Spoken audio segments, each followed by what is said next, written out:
understand? Carmel Middle School. Yep. Carmel Middle School. And I asked him if he thought he could handle the women's club after the last candidate. And he said, well, he's 7th grade, so if I can handle that, I can handle anything. I grew up with 7 brothers too, so. Oh, okay. All right, so I will turn the floor over to Mr. Jesse Trueblood. Thank you. My name is Jesse Trueblood. I don't know whether stand or sit, whichever. I am running as an independent candidate. Never thought I would do that. But as a 7th grade social studies teacher, I've always tried to get the kids involved in what's going on in the world, even though our curriculum is Asia and Africa and the Pacific Islands. They don't mean a lot if you can't relate them to what's going on at home. And so we've always, kept tabs on what's going on in the United States. And I tried to get them to get involved in whatever they could in community services and things. And they've always challenged me back. Well, why don't you run for office or something? And I told them, I will. Okay, someday I will. Thinking when I retire, maybe dog catcher or school board or something like that. So I never imagined doing this, but it just seems that so many people are frustrated with the parties bickering with each other. Parties very seldom acknowledge the other side having a good idea. That doesn't serve us very well. So, like so many of my friends, I got tired of complaining, and it just all seemed to make sense to go ahead and give it a shot. Gathering the signatures, I wondered whether it made any sense to keep doing it. It's a long process, but I met a lot of people. I've enjoyed talking with people in the process of getting my name on the ballot, and I have officially been placed on the ballot, been accepted. I got the letter from Mr. Rokita when we got back from Tennessee Tuesday morning, about 2:30 in the morning, which kept me awake for only about 15 minutes because that was just too late. But I am an official candidate, and I didn't wait for that. I've been out doing a listening tour, trying to find out from people what they wanted from their congressman. And turns out that's what they wanted. They want someone to talk to them. They want someone to listen to them. The very first answer I got from anyone was honesty. The question wasn't designed to elicit that kind of a response, but that's honesty, morality, listen to us. Hamilton County spin on the honesty was a little different, but it's the same thing. Do what you promise. Don't promise it if you're not going to do that. And that came from Republicans and Democrats when they explain their issue and what they're talking about. It's clear, their party affiliation, and that's reassuring to me that I'm doing the right thing because I want people to get involved. I want my students and my former students to get involved. Don't just sit back and wait for somebody else to do it. If you don't like what's happening, step up and do it. We can. It's America. We can do that. So I find myself, in the process for the next 100 days of going around and talking to people. You guys happen to be the first group that I've spoken with. As I gathered the signatures, oftentimes people would ask me, well, what's your position? On what? Well, just what's your position? And I'd explain again the premise that I'm running independent because the parties aren't listening, and for most that was satisfactory.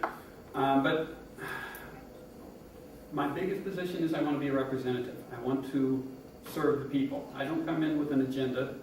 I do have issues. You can ask my students. I have issues.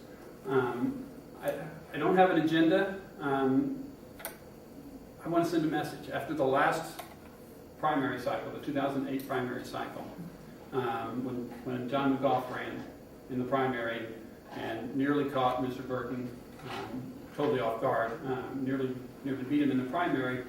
If you look at the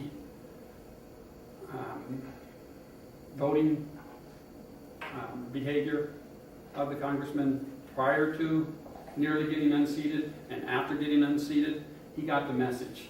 He's been one of the best in terms of voting in the last 2 years.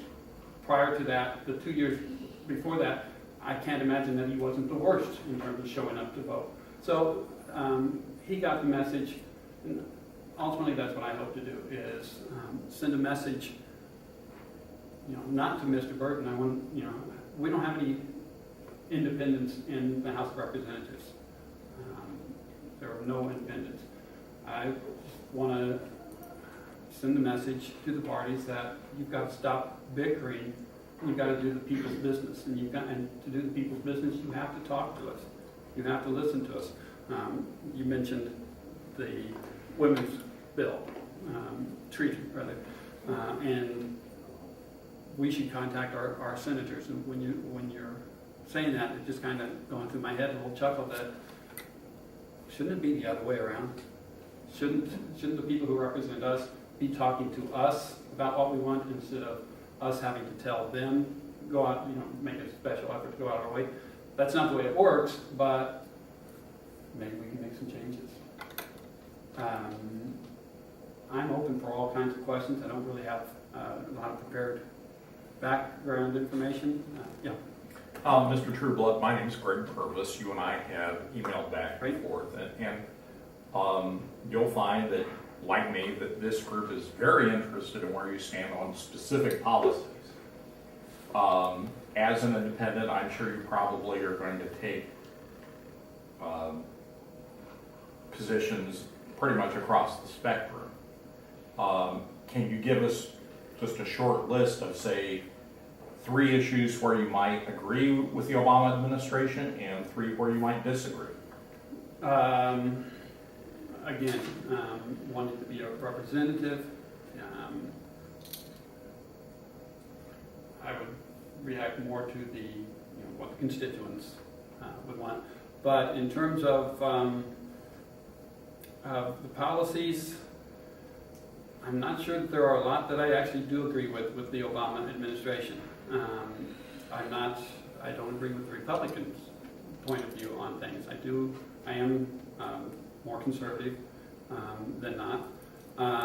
But public schools, I like the tweaking of No Child Left Behind. I'm not a fan of the No Child Left Behind. I think it punishes people for all the wrong reasons, and they're using to chase data, not to lead to improvement in instruction or learning for the kids. And I'd like to see us get away from that, and President Obama has acknowledged that has to be reworked some.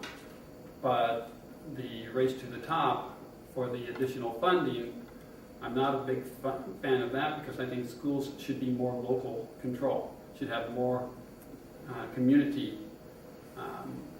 input.